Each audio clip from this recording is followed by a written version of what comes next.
Hi, welcome back to the Ramblings of a Trucker podcast. In this episode, I just want to talk in general about the poor standard of driving in the UK. Now, what's led to this is some of the things that I've seen this week, and it just beggars belief. Not only is it absolutely ridiculous, some of the things that people have been seen doing, but they risk losing their licence. And for a lot of people, that means that they're going to lose their job and possibly lose their home. And I don't understand the selfish mentality. So, let me give you an example. I was driving down the M6. I was coming from Cannock down through Birmingham towards Rugby. And there were two cars just hogging lane 2. Now, I mean, lane hogging is a pet hate of mine, because on a 3-lane motorway, if you get some idiots that refuse to drive on the left, even though it's the law, it's one of the rules that you must abide by in the UK, as a truck driver, we can't go into lane 3 on a 3-lane motorway. So even if they're going down there at 50 miles an hour and we can do 56, we're just not allowed to overtake them. And to deliberately undertake them is illegal and an offence. Flashing your lights is intimidating, even though they are in the wrong, and you can get points for that. So we're kind of in a catch-22 situation. You've got to sit behind these morons and just hope that they do the right thing and move into lane 1.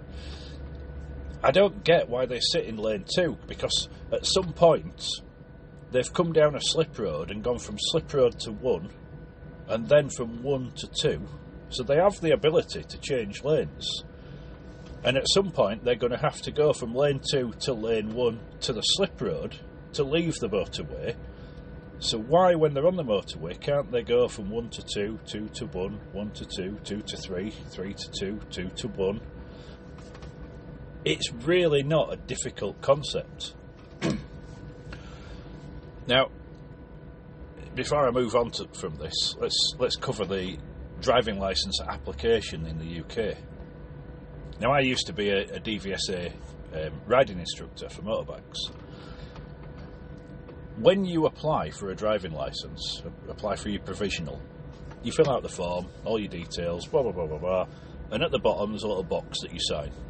And next to that box, I think even there might be a reference number, and the explanation might be on the back now, or it might be supplementary.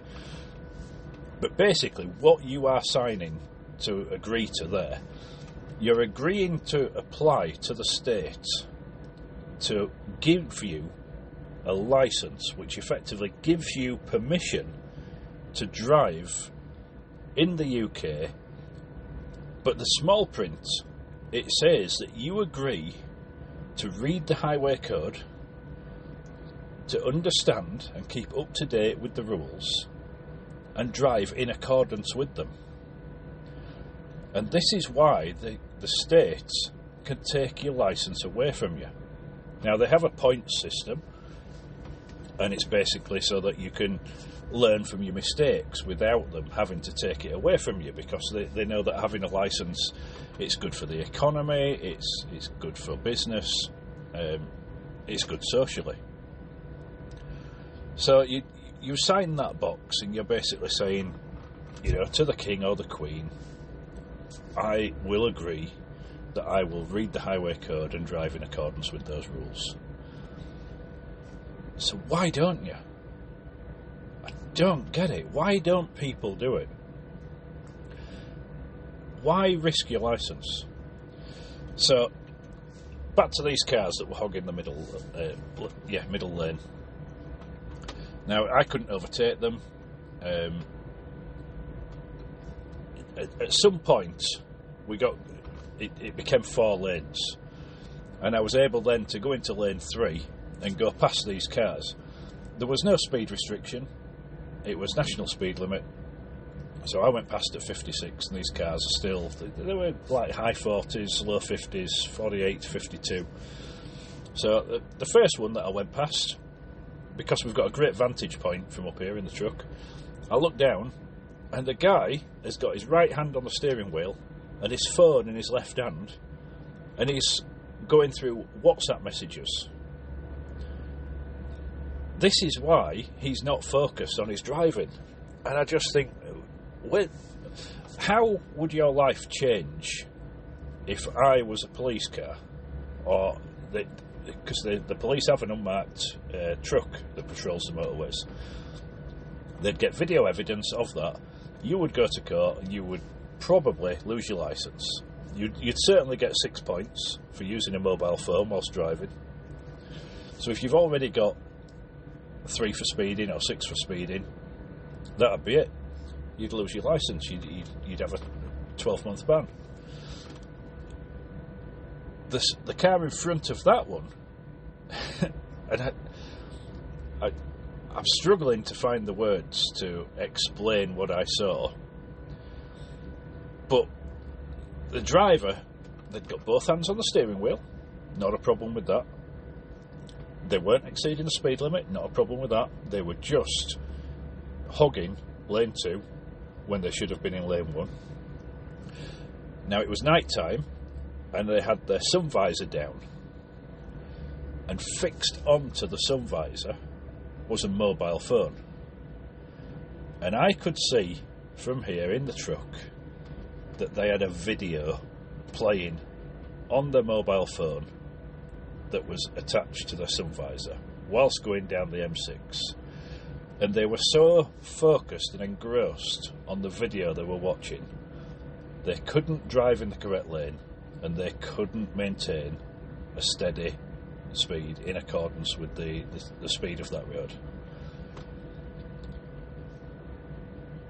Why?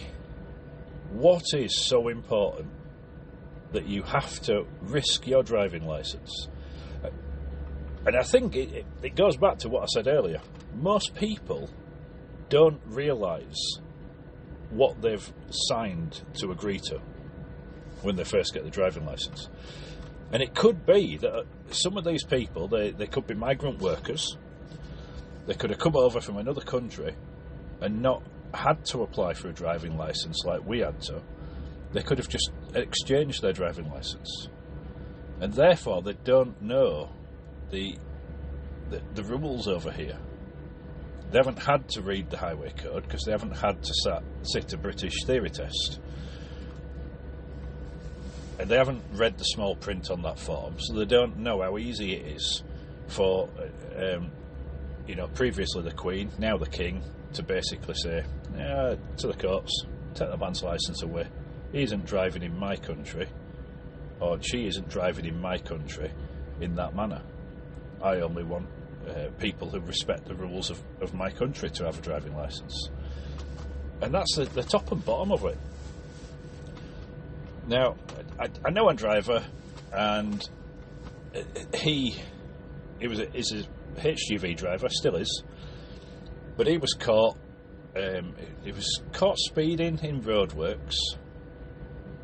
I think he was doing 52 or 53 in a 50, something like that. The margin now for getting caught speeding has reduced, and this leads me on to something else.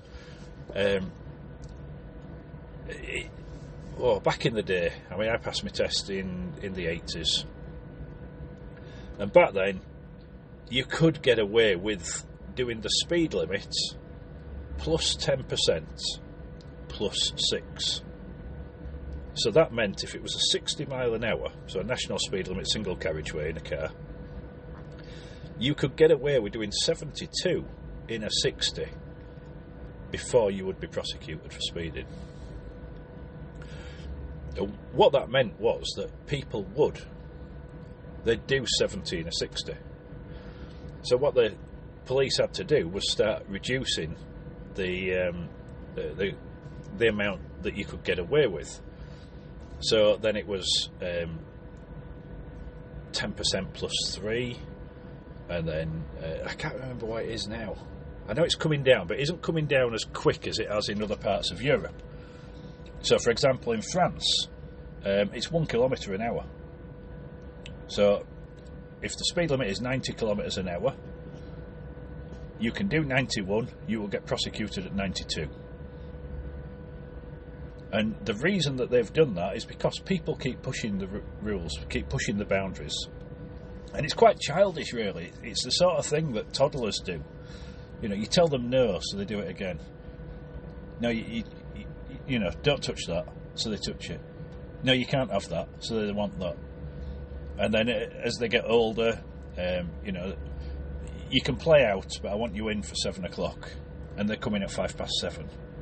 And it's 7:10. And no, we said 7 o'clock. But, you know, it's just a few minutes. It's just constantly pushing boundaries. It's childish. And because of that, the threshold, the margin that you can get away with just keeps being reduced and reduced and reduced. And I see it over here in the UK. I don't know how much you can get away with in the UK, but I don't understand why, when you're going through roadworks and it's 50 miles an hour, and I set my cruise control at 50 mile an hour, and I can look at my sat nav that's built into the dash. I can look at that, and the satellite will confirm it's dancing between 49 and 50 when the cruise is set at 50. And then people come cruising past me, and you look at their dashboard and it's like 52 or 53. And I just think, why? If you keep doing that, they're going to keep bringing it down, the amount that you can exceed the limit by, even accidentally. They're going to keep bringing it down and bringing it down and bringing it down, and then you're going to start crying, oh, we can't get away with anything, it's so heavy-handed. Stop pushing the boundaries. Stop being so childish. I don't get the mentality of people. And I see professional drivers, truck drivers, coming past me, and I'm doing 50 and a 50, and they're coming past me at 53, 54, 55. Why take that risk? What are you going to do if you lose your licence?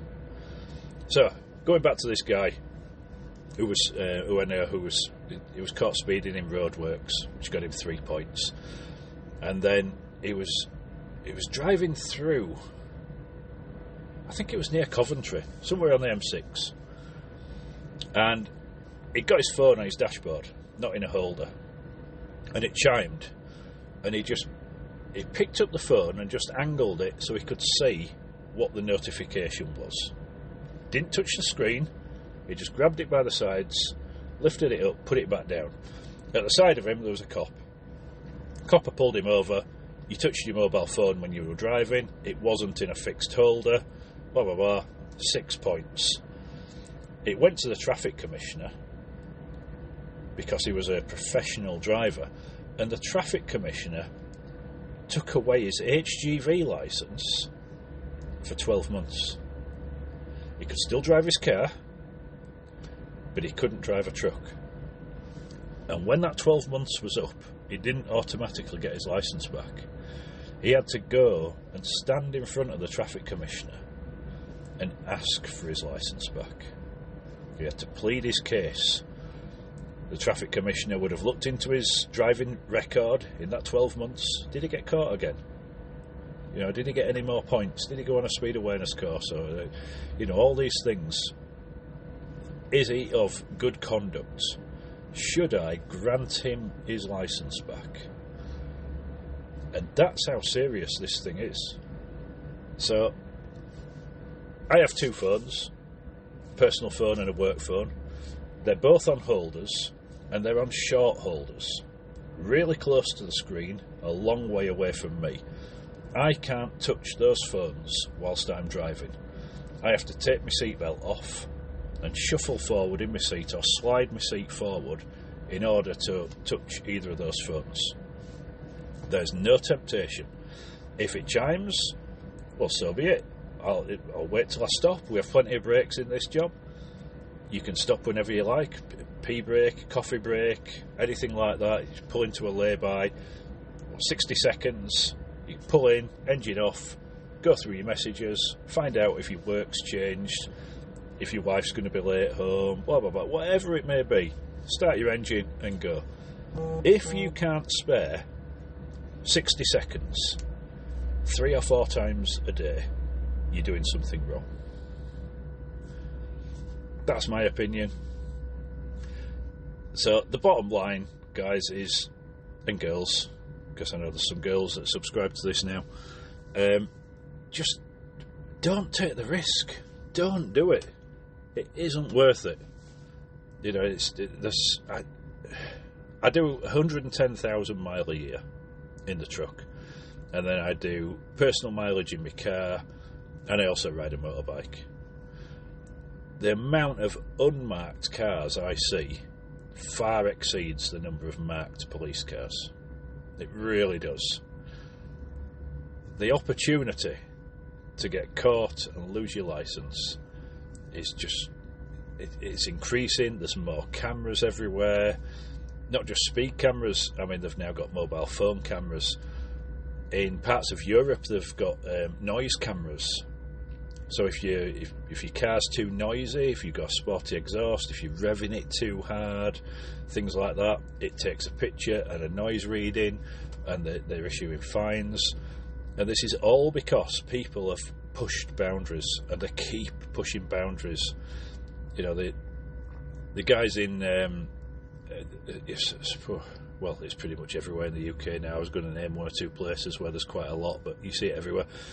They have these, what we call popcorn exhausts, where they let off the throttle. It's pop, pop, pop, pop, pop, pop, pop, pop, pop, as they're slowing down. I mean, it's just pathetic. It really is.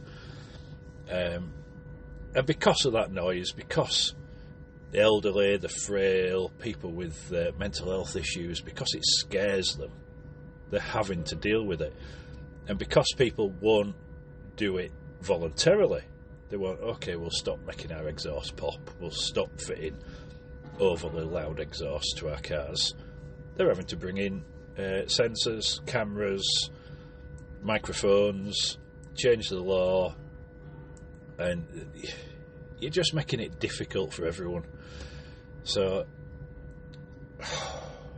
as you can probably tell, it's been a tough week this week, and the standard of driving, particularly in this bad weather, is shocking. Really is. If you want to drive slowly and you want to drive carefully, do the right thing. Drive on the left. Do not hog other lanes.